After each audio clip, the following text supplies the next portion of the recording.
Good morning. Today we are going to learn on saying please line by line. Here I will explain in English as well as in Marathi. Let us start the first paragraph.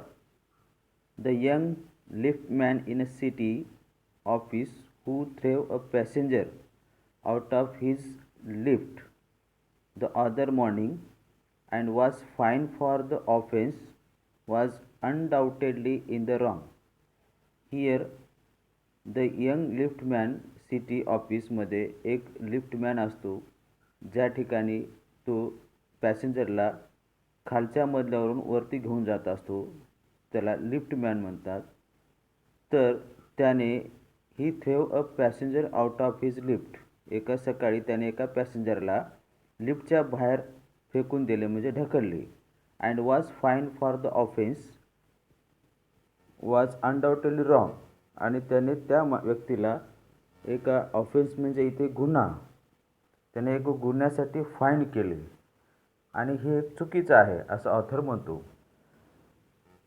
It was a question of please. काय गुन्हा होता त्यांचा की तो एक please हा शब्द ते बोलला नाही. The complainant entering the lift sed. तो जो पॅसेंजर होता ज्याने कंप्लेनंट केलेली होती तो लिफ्टमध्ये घुसला आणि सेड टॉप. त्याने फक्त टॉप बोलला म्हणजे मला टॉपला जायचं आहे. The liftman demanded top please. परंतु लिफ्टमॅनची अपेक्षा काय होती त्याने मला प्लीज बोलायला पाहिजे होतं. टॉप प्लीज बोलायला पाहिजे होतं आणि त्याने प्लीज न बोलल्यामुळे ह्या लिफ्टमॅनला राग आला आणि त्याने त्याला हाकलून दिलं. And his concession being refused he not only decline to comply with the instruction. आणि कन्सेशन मीन्स ह्याची सवलत किंवा समज काय होती की refuse he not only decline to comply with the instruction. To comply means here पाळणे. त्याने ती इन्स्ट्रक्शन पाळली नाही असं तो रिफ्यूज करतो आणि नाकारतो की ह्याने कोणती रिफ्यूज पाळण्यासाठी ओके जे लिफ्टचे नियम असतात ते पाळण्यासाठी ह्याने नकार दिला इन्स्ट्रक्शन पाळण्यासाठी. But hurl the passenger out of the lift. म्हणजे त्यांनी काय नियम असतात त्या लिफ्टचे त्याचे न पालन करता त्याने त्या व्यक्तीला लिफ्टच्या बाहेर हाकलून दिले. This of course was carrying a comment on manner too far. नाव हे मॅनर जे वर्तन होतं ते वर्थनला आपण खूप कॉमेंट करू शकतो. Of course was carrying a comment ह्याच्यावर भरपूर कॉमेंट झाल्या असं सांगतो author. Discourtesy is not a legal offence. Actually discourtesy म्हणजे अपोजिट ऑफ कर्टसी शिष्टाचाराच्या विरुद्ध. निराशपणा किंवा शिष्टाचाराच्या विरुद्ध गैरव्यवहार. Is not a legal offence. ते एक असं काही लिगली नैतिक गुन्हा नाही. And it does not excuse assault and battery. Here the word assault and battery means assault and battery means here it will हल्ला करणे ओके किंवा प्राणघातक हल्ला करणे. So here and it does not excuse assault or battery. एखाद्याने जर प्राणघातक हल्ला केला असता तर तो गुन्हा झाला असता. परंतु फक्त गैरवर्तन करणे म्हणजे प्लीज न बोलणे किंवा सॉरी न बोलणे ह्याचा असा कुठेही नैतिक गुन्हा होत नाही किंवा ठरत नाही. If a burglar breaks into my house I knock him down. Author सांगतो की एखादा चोर माझ्या घरात घुसला असता तर मी त्याला नॉक हिम डाऊन म्हणजे त्याला मारून टाकलं असतं किंवा पाडलं असतं. Okay. The law will acquit me. त्यावेळेस कायदा जो आहे तो मला ॲक्यूट केला म्हणजे निर्दोष सापडले असते. मला निर्दोष सोडले असते कारण तो चोर होता. त्याने चोरी करण्याचा प्रयत्न केला होता म्हणून मी त्याला हल्ला केला. त्यावेळेस कायदा माझ्या साईडने बोलला असेल किंवा मला त्याने ॲक्यूट म्हणजे निर्दोष सोडले असते. And if I am physically assaulted. जर मी फिजिकली असल्ट झालो असतो म्हणजे असल्टेड म्हणजे अगेन कोणी मला फिजिकली हल्ला केला असता किंवा जखमी केलं असतं. It will permit to retaliate. Retaliate means here सूड उगवणे किंवा बदला घेणे विथ रिजनेबल व्हायलन्स, त्यावेळेस मी त्याला परत एखादा हिंसा करून त्याला मी बदला घेतला असता, की त्याने जर मला फिजिकली मला जखम दिली असती किंवा मारलं असतं तर मी ते की त्याला मारलं असतं. किंवा आपण बोलतो की एखाद्याला आपण प्राण वाचवण्यासाठी जर दुसऱ्याला मारलं तर तो गुन्हा ठरत नाही. So it does this because the burglar and my assailant. असं का होतं? हिअर ॲसिलंट मीन्स हल्लेखोर, की जो चोर किंवा हल्लेखोर आहे, have broken quite definite commands of the law. ह्या दोघांनी काय कायद्याचे किंवा गुन्ह्याचे कायद्याचे दोन्ही नियम तोडलेले असतात. चोरी करणं हा एक कायद्याने गुन्हा आहे आणि हल्ला करणे किंवा मारहाण करणे हा देखील कायद्याने गुन्हा आहे. तर have broken quite definite commands of the law, ह्याने नियमाच्या आदेशाचं उल्लंघन केलेलं असतं. But no legal system could attempt to legislate against bad manners. Author सांगतो की असा कोणताही नैतिक कायदा नाही की जो फक्त लेजिस्लेस म्हणजे अशा पद्धतीचे कायदे बनवणे कशाबद्दल, अगेन्स्ट बॅड मॅनर, असं गैरवर्तन जर एखाद्याने केलं तुमच्यासोबत त्याच्या विरोधात असा कोणताही कायदा बनलेला नाही किंवा नाही. Or could sanction the use of violence against something which it does not itself recognise as a legally punishable offence. आणि ह्याच्या व्यतिरिक्त जर कोणी त्याच्या नुसतं गैरवर्तनासाठी जर त्याला कोणी मारलं असेल, हिंसा केली असेल, ओके, त्याला वाचवण्यासाठी असा कोणता पनिशेबल गुन्हा किंवा नाही. And our sympathy with the liftman we must admit that the law is reasonable. आपली जर सिम्पथी जाते लिफ्टमॅनविषयी, काय, we must admit that law is reasonable, आणि हा लॉ कसा आहे, रिजनेबल असतो.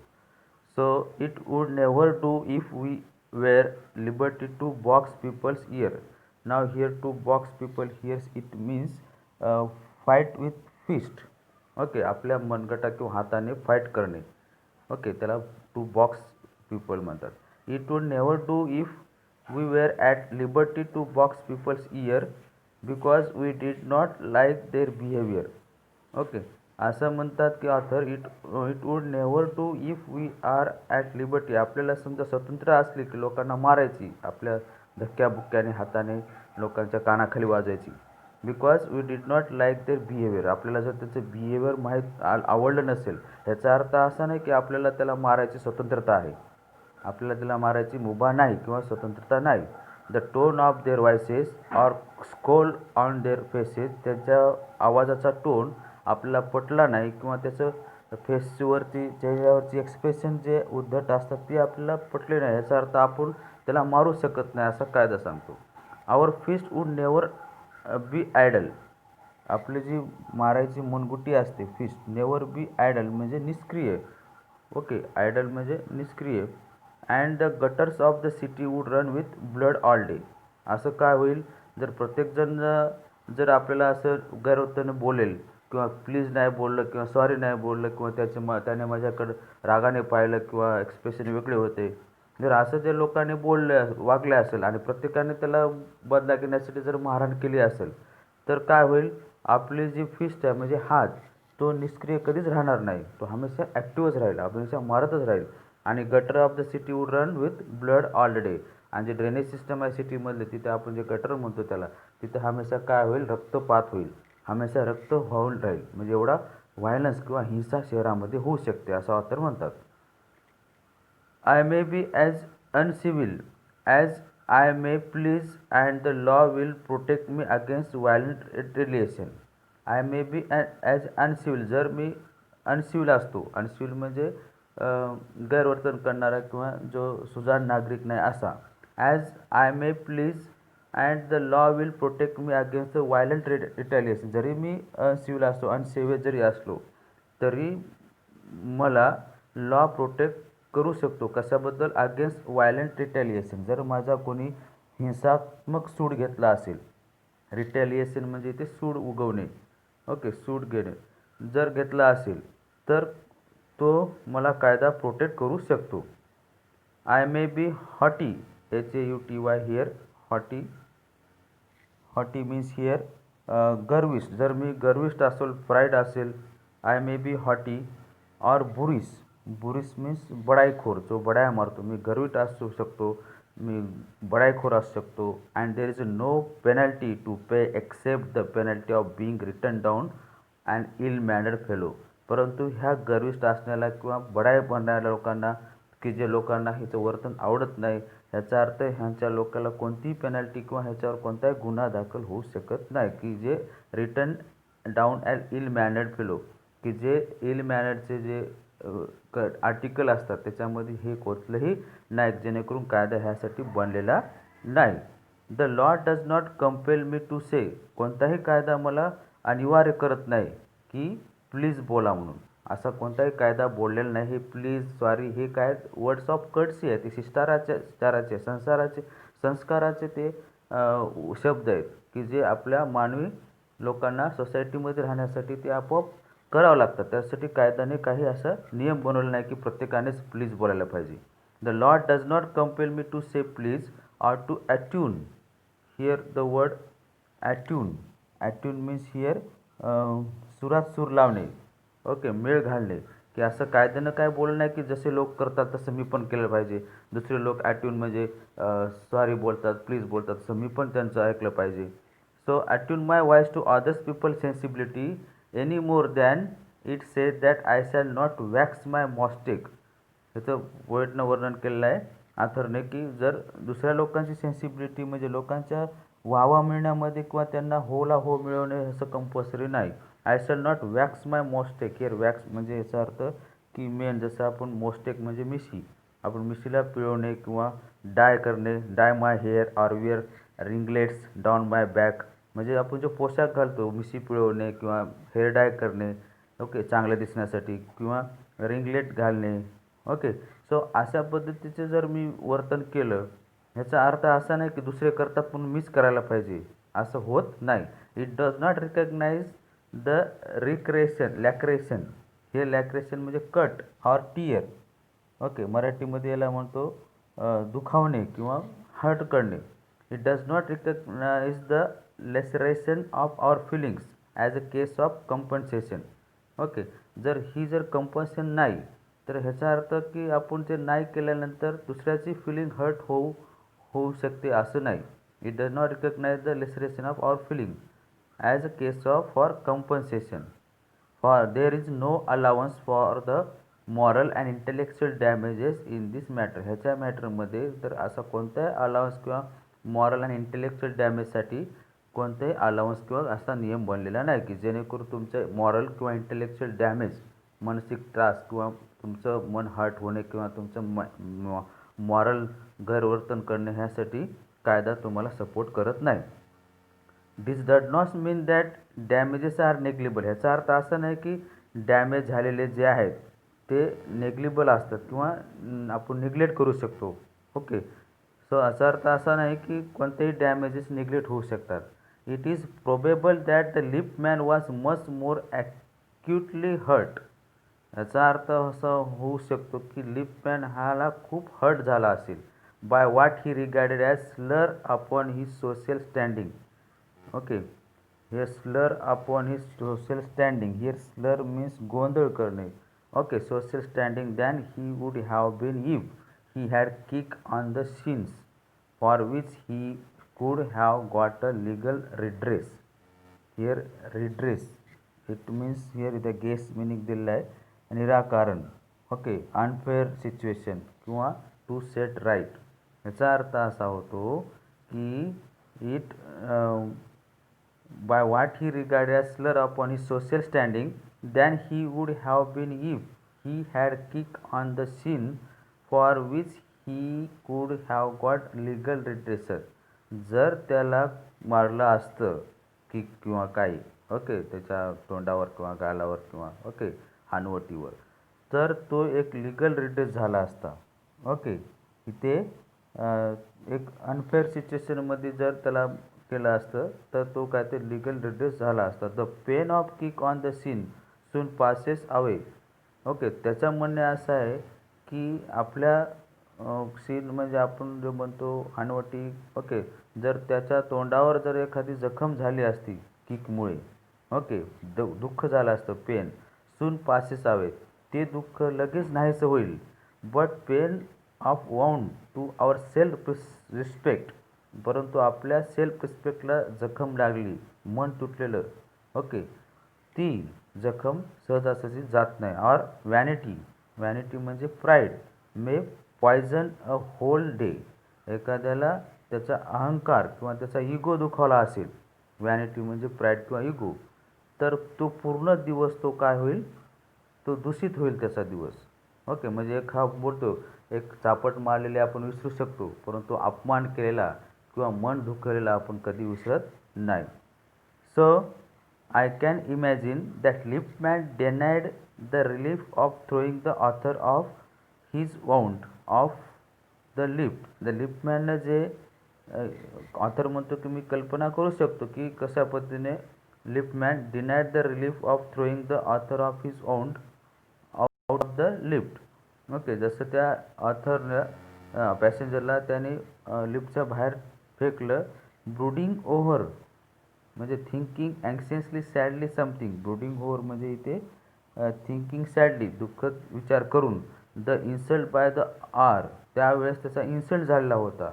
And visiting his wife in the evening at the only way of restoring his equilibrium, आणि जर तो परत त्याच्या पत्नीला घरी जाऊन भेटतो तर तो रिस्टोर होऊ शकतो. हिज इक्विलिब्रियम म्हणजे बॅलन्स. ओके, त्याच्या भावनेचा तो बॅलन्स करू शकतो, त्याला रिलीफ भेटू शकते घरी गेल्यानंतर. ओके, म्हणजे तो तास ज्यावेळेस त्याला हाणामारी केली किंवा तो त्याचा इन्सल्ट झाला, ओके, तो मनातला गोंधळ तो कधी शांत होतो, ज्यावेळेस तो घरी परत संध्याकाळी येईल, आपल्या घरी फॅमिलीसोबत राहील, त्यावेळेस तो रिकवर होऊ शकतो, रिस्टोर होऊ शकतो, असं ऑथर म्हणतो. For there are few things more catching than bad temper and bad manners. ह्यासाठी दोन महत्त्वाच्या काही गोष्टी आहेत. For there few things more catching, आपण कॅचिंग म्हणजे अट्रॅक्टिव्ह किंवा आपण लगेच लक्ष देऊ शकतो. Bad temper and bad manner, ह्याच्या व्यतिरिक्त काही दुसऱ्या गोष्टी आहेत की लक्ष दिलं पाहिजे bad temper and bad manner. Okay, व्यतिरिक्त ह्याचं उदाहरण दिलेलं आहे. वेन सर अँथोनी ॲब्सोल्यूट, आता हे सर अँथोनी ॲब्सोल्यूट हे this amazing Anthony Absolute bullied Captain Absolute. The latter went out and bullied his man Fag whereupon Fag went out downstairs and kick the page boy. याचा अर्थ की this amazing fiction म्हणजे not real, this is one imaginary idea किंवा fiction ऑथरनं उदाहरण दिलेलं आहे. एक इन्सिडेंट झाला की एक ॲक्ट नंबर 3 सीन नंबर 1 एक नॉवेल आहे, ड्रामा आहे, द रिव्हॉल्व्स म्हणून 70-75ला झालेला, रिचार्ड शेरिडनचा. त्याच्यामध्ये हे कॅरेक्टर आहे, सर अँथनी इज कॅप्टन आणि जॅक ॲब्सोल्यूट्स फादर आहे तो. जॅक ॲब्सोल्यूटचा वडील कोण, हा अँथनी. आणि फॅग नावाचा जो आहे तो त्याच्या मुलांचा सर्वंट आहे, आणि तो पेज बॉयमध्ये ते सर्वंट. सो अशा पद्धतीने त्याने त्या पेज बॉयला किक मारली किंवा हाकलं. त्याचा अर्थ काय होतो, probably the man who said top to the liftman was really only getting back on his employer who had not said good morning. आता इथे देखील लिफ्टमॅनचं उदाहरण आहे की man who said top, only तो पॅसेंजर काय बोलतो, फक्त टॉप बोलतो to the liftman, was really only getting back on his employer who had not said, त्याच्या एम्प्लॉयरचा राग त्याने इथे आणला. ओके, की त्याने त्या एम्प्लॉयरने ह्याला गुड मॉर्निंग बोलला नाही. To him because he himself had been henpecked. आता तो माणूस, तो एम्प्लॉयर ह्याला गुड मॉर्निंग का विश केलं नाही. हिअर हेन पेक्ट म्हणजे काय, स्त्रीवंश किंवा being control by or frighten one's wife. तो कसा होता, he because he himself had been henpecked and breakfast by his wife, ज्यावेळेस तो वाईफसोबत ब्रेकफास्ट करत होता. To whom the cook had been insolent, त्या वाईफने ह्याला बरोबर ट्रीटमेंट दिली नाही.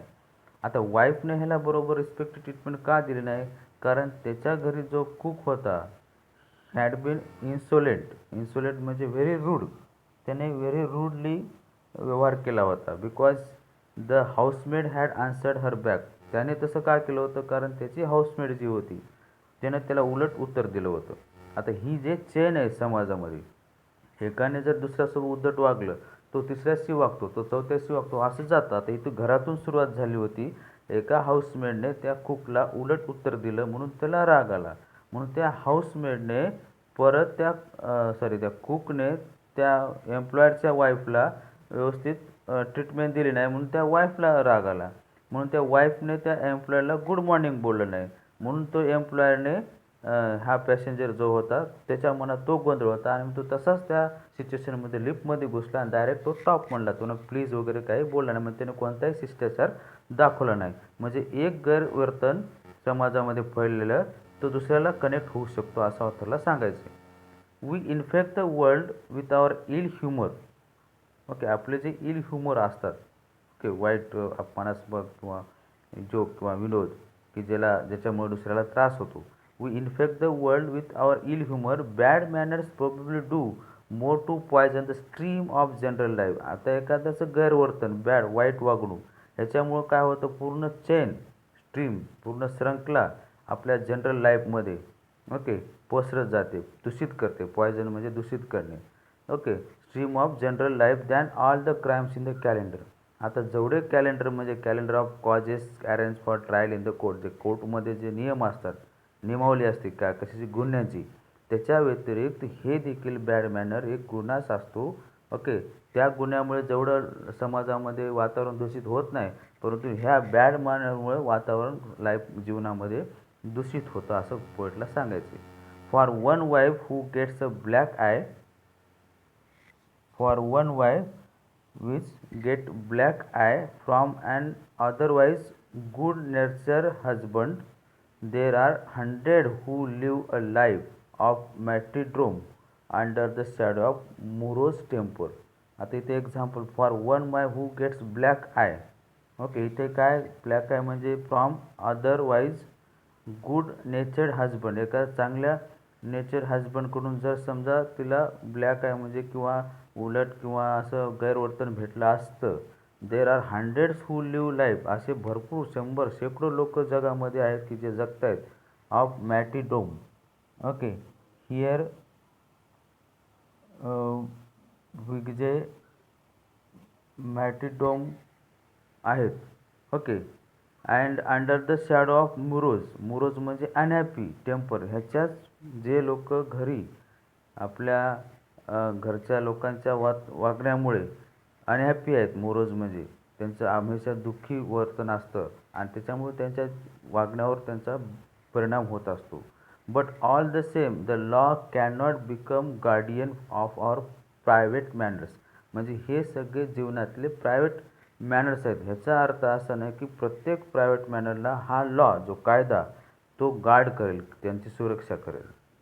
नो डिकॉलॉग. हे डिकॉलॉग मीन्स द 10 कमांडमेंट, म्हणजे दशांश म्हणतो मराठीमध्ये. नो डिकॉलॉग कुड cover the vast area of offences. आता जो हे गुन्हेगारीचा खूप मोठा एरिया आहे, त्यांना कोणीही कवर करू शकत नाही. किंवा no code could administer a law which govern our social civilities. आपल्या सोशल सिव्हिलिटी म्हणजे सोसायटीमध्ये सामाजिक ज्या सिव्हिलिटीज असतात, नागरिकांचे मूल्य जे असतात, ओके, ते गैरवर्तनामध्ये जर आले त्यांना कोण कंट्रोल करू शकतो. असा कोणताही कायदा बनलेला नाही की जो समाजामधल्या ह्या बॅड टेम्पर किंवा गुड टेम्परची वर्तवणुकीला कंट्रोल करेल. Our speech. आपले बोलणे कसे असले पाहिजे. The tilt of our eyebrows. आपल्या आयब्रो एक्सप्रेशन, आपण आयब्रो हलवलं की आपल्याला काय वाटतं, रागात आहे किंवा दुःखी आहे, ते expression. And all our moods and manner. आपले मूड किंवा मॅनर, वर्तन, गैरवर्तन ह्याच्यावर कोण कंट्रोल करत नाही. ह्याच्यावर कोण कायदा असा बनलेलाच नाही की हे कंट्रोल केलं पाहिजे. Okay, so this is the part of personal manners. हे आपल्या पर्सनल मॅनरचं, आपल्या वर्तनातलं संस्काराचं एक हिस्सा आहे. Okay, but though we are bound endorse. Here endorse we can say meaning of endorse we have to guess here. But though we are bound to endorse the verdict against the लिपमॅन. जर आपण verdict म्हणजे एका त्या लिपमॅनच्या विरोधात जर आपण verdict केलं किंवा गुन्हा दाखल केला, ओके, तर most people will have certain judgement. Okay, but though we are bound to endorse म्हणजे even express support to the verdict. Verdict means judgement. The liftman against the liftman. Most people will have certain sympathy with him. आता जर त्याच्या व्यतिरिक्त आपण जर केलं की काय होईल, बरेच लोक त्याला सिम्पथी दाखवतील, सद्भावना दाखवतील. का? Why it is true that there is a no law that compels us to say please. हे सत्य आहे की असं कोणताही लॉ नाही की आपण प्लीज, कृपया करून असं बोललंच पाहिजे. आणि ह्या लिपमॅनने त्याला प्लीज न बोलल्यामुळं त्याला क्लिपच्या बाहेर काढलं. जर त्याने असा त्याला त्याच्या न्यायासाठी आपण जर सद्भावना केली ते बरोबर आहे, परंतु हे पण सत्य आहे की प्लीज बोलणं हे कोणत्या लॉमध्ये कंपल्सरी नाही. देर is a social practice much older. आणि ही काय एक सोशल प्रॅक्टिस आहे, एक रीत आहे समाजामध्ये राहण्यासाठी. And much more sacred than any law which enjoins us to civil. म्हणजे ही अशी रीत परंपरा आहे की समाजामध्ये राहण्यासाठी कायद्यापेक्षा पवित्र मानली जाते. मोर सॅक्रिड, कायद्यापेक्षा पवित्र अशी मानली जाते, ज्याच्याकडून आपण एन्जॉयन्स म्हणजे आनंदी राहू शकतो. ओके. टू बी सिव्हिल, आपण जर खरंच सिव्हिल राहिलो, आपण जर नैतिकता पाळून जर समाजामध्ये राहिलो तर आपल्याला काय होईल, समाजामध्ये आनंदाने राहायला मिळेल. जर आपण गैरवर्तन करून राहिलो तर त्याची सजा आपल्याला लोकांकडूनच भेटेल, लोकांच्या वागण्याकडूनच भेटू शकते. ओके. सो म्हणजे परत आहे का ह्याचा, but though we are bound to endorse म्हणजे समर्थन करणे. ओके. जर त्या कशाचं समर्थन केलं, वर्डिक्टचं. आपण जर ह्या अगेन्स्ट लिपमॅनच्या अगेन्स्ट जर निकाल दिला आणि त्याच्या निकालाचा जजमेंट जे दिलं न्यायालयाने त्याचं सर आपण समर्थन केलं की खूप काही लोक त्याच्यासोबतच राहतील किंवा त्याला सद्भावना दाखवतील. परंतु हे सत्य आहे की एखादा लॉ आपला कंपल्सरी करू शकत नाही किंवा अनिवार्य करू शकत नाही, प्लीज बोललंच पाहिजे. तर हे प्लीज बोलणं हे काय आहे, एक प्रॅक्टिस आहे, सोशल प्रॅक्टिस म्हणजे समाजात राहण्याचे रीतिरिवाज आहे की ज्या कायद्यापेक्षा पवित्र आहे. आणि म्हणून त्याच वर्तणुकीमुळे, शिष्टाचारामुळे आपण समाजामध्ये आनंदात राहू शकतो. And the first requirement of civility. आता समाजात राहण्यासाठी पहिली गरज civility is that we should acknowledge service. अशा प्रकारची सर्व्हिस आपण आपल्या ॲक्नॉलेजमध्ये समजली पाहिजे, करण्यात आली पाहिजे. Please and thank you are small change with which we pay our ways as a social being. Please and thank you अशा छोट्या छोट्या गोष्टी आहेत की ज्या आपण समाजामध्ये राहून करू शकतो, बदल करू शकतो. ओके. म्हणजे एक नैतिक वातावरण तयार करू शकतो. There are the little courtesy by which we keep the machine of life oiled and running sweetly. आता अशा प्रकारचे उदाहरण दिलं, लिटिल कर्टेसीज, असं काही छोटे छोटे शिष्टाचार आहे की आपण जे कधी मशीनची आपण जर लाईफ वाढवायची असेल तर मशीनला काय करतो, ऑइलिंग करतो, ते हमेशा रन होईल. असं तसं आपल्याला जर समाजात राहायचं असेल आपण देखील थँक्यू आणि सॉरी किंवा प्लीज अशा पद्धतीचे शब्द वारंवार बोलले पाहिजे. दे पुट आवर इंटरकोर्स म्हणजे हे इंटरकोर्स परस्पर संबंध, समाजात राहण्यासाठी जे आपल्याला परस्पर संबंध किंवा कम्युनिकेशन असतं upon the basis of friendly cooperation. जर आपण असं जर ऑइलिंग करत राहिलो म्हणजे प्लीज थँक्यू असे जर उच्चार करत राहिलो एकमेकाला बोलण्यासाठी, ग्रीटिंग, गुड मॉर्निंग, हाय, हॅलो, थँक्यू असं जर कर्टसीचे शब्द, शिष्टाचाराचे शब्द जर आपण एक्सप्रेशन बोलत राहिलो तर ह्याचा अर्थ काय होईल, आपले परस्पर संबंध फ्रेंडली राहतील आणि सहकार्य मिळेल आणि इझी गिव्ह अँड टेक. आणि आपल्या समाजामध्ये काय होईल, देवाणघेवाण इझिली होईल instead of on the basis of superior dictated to inferior. Superior म्हणजे श्रेष्ठ माणूस आणि इम्पेरियर म्हणजे कनिष्ठ माणूस, असे काही दोन वर्ग असतात समाजामध्ये. जे स्वतःला श्रेष्ठ समजतात आणि स्वतःला काही लोक इम्पेरियर म्हणजे कनिष्ठ असतात. तर सुपरियर लोक काय करतात, हुकूम सोडतात कोणाला, कनिष्ठ लोकाला. आता कुठे असतो, कोणत्या नोकरीमध्ये असेल किंवा समाजामध्ये एखादा बॉस असतो आणि इम्पेरियर म्हणजे एखादा छोटा पिऊन असतो किंवा क्लर्क असतो. तो बॉस त्याला हुकूम दाखवतो किंवा समाजामध्ये काही श्रीमंत माणूस असतो किंवा गरीब असतो, त्यांना तो हुकूम सोडत असतो. तर हे हुकूम सोडणं म्हणजे एक गैरवर्तनाचं एक इल मॅनर्स आहे. तर त्या ठिकाणी जर प्लीज थँक्यूचा उच्चार केला, त्याने जर प्लीज म्हणून जर काम सांगितलं, तो एकदम काय होईल, रिस्पेक्टिव्ह होईल आणि त्याचा रिस्पेक्ट पण तो इम्पेरियर माणूस करेल. It is very vulgar mind. Vulgar म्हणजे बॅड किंवा अश्लील म्हणतो आपण त्याला.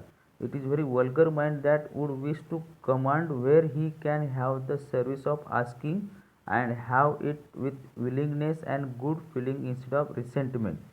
Okay. The service of asking for asking and have it willingness. जर आपली विलिंगनेस म्हणजे इच्छाशक्ती आणि गुड फिलिंग, जर चांगले feeling instead of resentment, resentment म्हणजे चीड उगवणे, बिटर ट्रीटमेंट, वाईट ट्रीटमेंट ज्याला आपण म्हणतो, बिटर ट्रीटमेंट. ह्याच्या व्यतिरिक्त जर आपली इच्छाशक्ती चांगली असेल किंवा आपली सर्व्हिस लोकांसोबत वागतो त्याची जर विचारण्याची शक्ती, विचारण्याची आस्किंग सर्व्हिस फॉर आस्किंग है ना, एखाद्याला आपलं काम विचार असेल काय असेल आपण ते एक्सक्यूज मी, प्लीज, थँक्यू असे जे शब्द वापरून त्यांचं आपण बोलणं केलं तर काय होईल, याच्या व्यतिरिक्त कशाच्या व्यतिरिक्त चीड किंवा बेटर ट्रीटमेंट. याचा अर्थ असा आहे की ऑथरला सांगायचं आहे या ठिकाणी की समाजामध्ये दोन गुड टेम्पर आणि बॅड टेम्पर असे लोक असतात. जर गुड टेम्पर म्हणजे चांगलं वर्तन जर लोकांनी केलं तर त्याची कनेक्टिव्हिटी समाजामध्ये काय होईल, परस्पर संबंध चांगले राहतील. आणि बॅड टेम्पर जर समजलं की एक बॅड टेम्पर दुसऱ्या लोकांना बॅड टेम्पर होऊन जातो, म्हणजे सर्व समाज काय होतो, दूषित होतो आणि लोक एकमेकाशी काय व्यवस्थित फ्रेंडली राहू शकत नाही, तिथे वैमनस्य तयार होऊ शकतं. तर इथपर्यंत आपण थांबू आणि दुसरं जे उदाहरण आहे कंडक्टरचं त्याच्या अपोजिटच आहे, ते नेक्स्ट व्हिडिओमध्ये एक्सप्लेन करू. थँक्यू.